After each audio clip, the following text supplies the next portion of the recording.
What if I told you that a major American company wasn't brought down by the government, but by its biggest rival?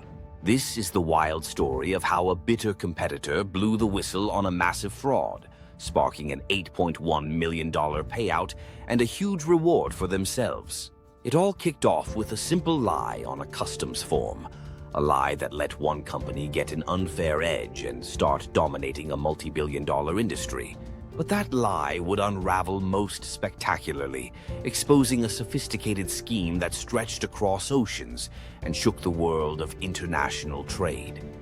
This isn't just a story about corporate greed. It's a story about high-stakes competition, a very determined whistleblower, and a powerful law that turns everyday citizens, and even rival companies, into fraud-hunting deputies for the US government. To truly grasp the scale of this fraud, we need to discuss tariffs. It sounds boring, I know, but stick with me.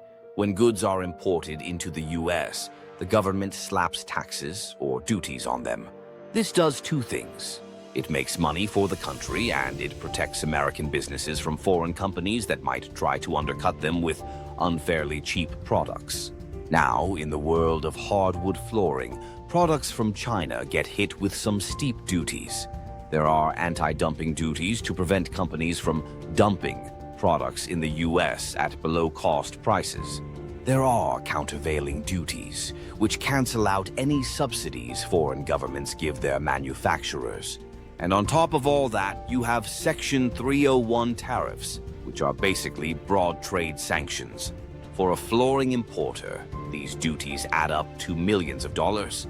This is where Evolution's Flooring, a California-based importer, saw its chance. Founded in 2013 by Mengjia Lin and Jin Qian, the company grew fast, becoming a massive player in the US market for multi-layered wood flooring. But according to the Department of Justice, this success was built on a deliberate, calculated fraud. The scheme was simple but audacious. Transshipment. Between September 2019 and July 2022, Evolution's Flooring allegedly brought in huge amounts of wood flooring that was made in China. But when they filled out the customs forms, they didn't put China as the country of origin. They allegedly wrote Malaysia. Why Malaysia? Because flooring from Malaysia wasn't subject to any of those crippling duties. It was a lie designed to cheat the entire system.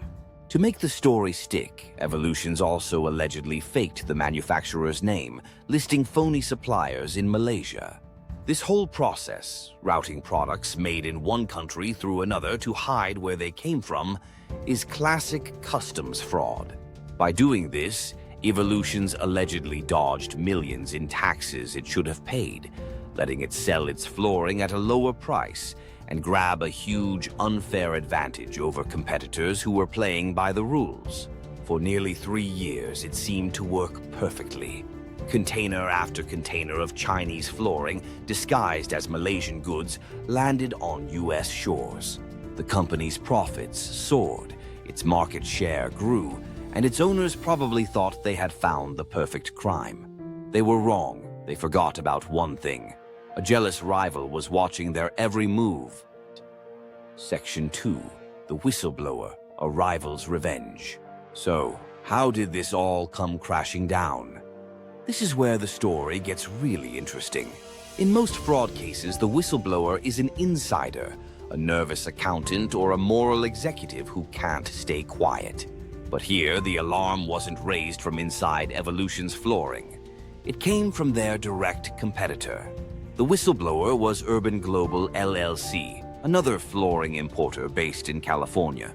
As a competitor, Urban Global was doing things by the book. They were paying the steep tariffs on their Chinese flooring, which made their products more expensive. Suddenly, they see their rival, Evolutions, flooding the market with suspiciously cheap flooring. They knew the math just didn't add up. There was no way Evolutions could sell its products that cheaply if it was also paying the required duties.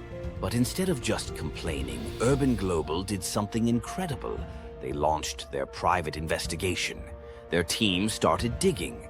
Court filings show they conducted internet searches on the supposed Malaysian manufacturers that Evolutions had listed on its forms.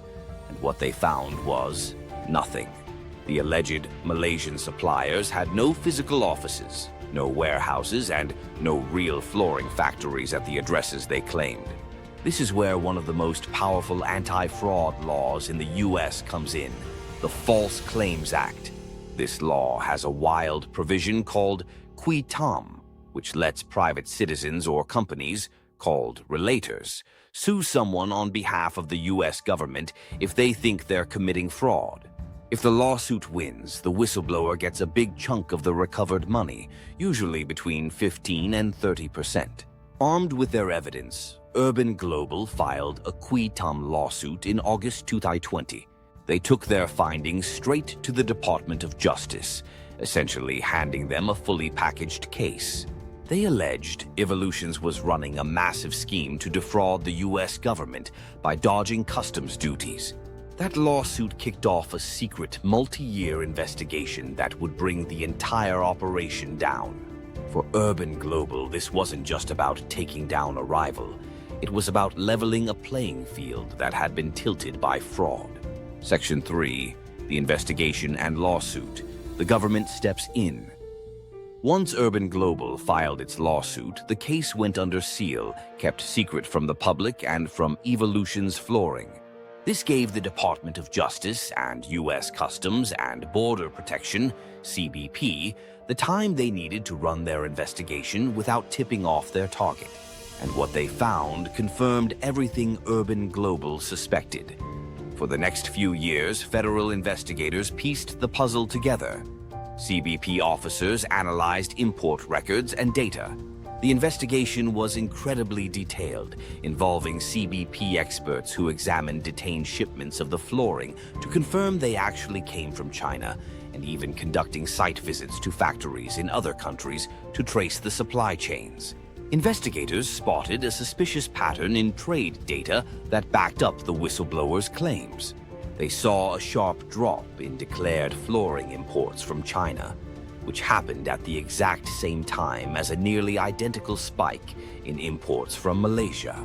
This statistical anomaly was a giant red flag, suggesting that Chinese goods were just being laundered through Malaysia to get into the US market.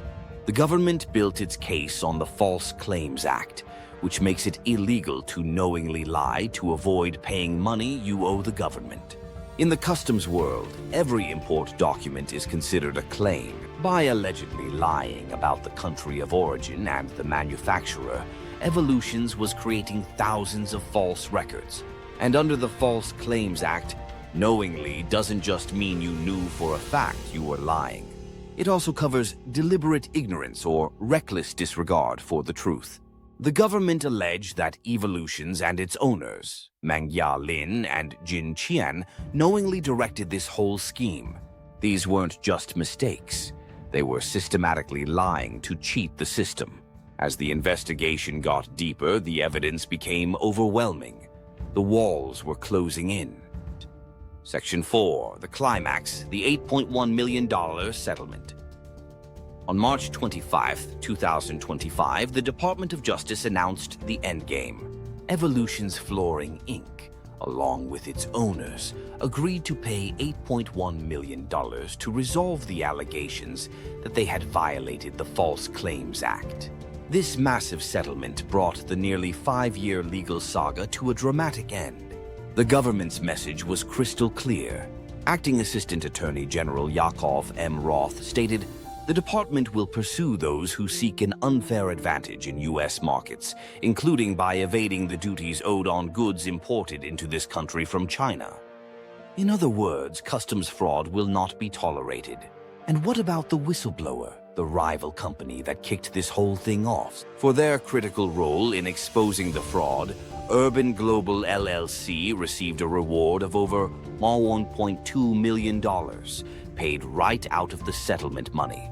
This huge reward shows just how powerful the False Claims Act is. It creates a serious incentive for insiders and even competitors to report fraud, knowing they'll be protected and paid for the risks they take. The $8.1 million figure is a major financial hit for Evolutions and sends a signal to the entire import industry that the cost of getting caught is way higher than the benefit of cheating.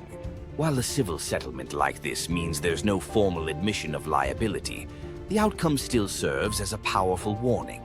The Evolutions flooring case is more than just one company's downfall.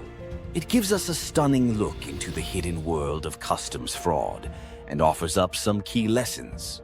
First, it shows the US government is getting serious about trade enforcement.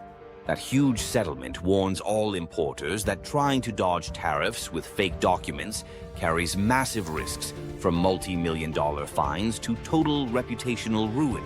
Second, it puts a spotlight on the incredible power of the False Claims Act and whistleblowers.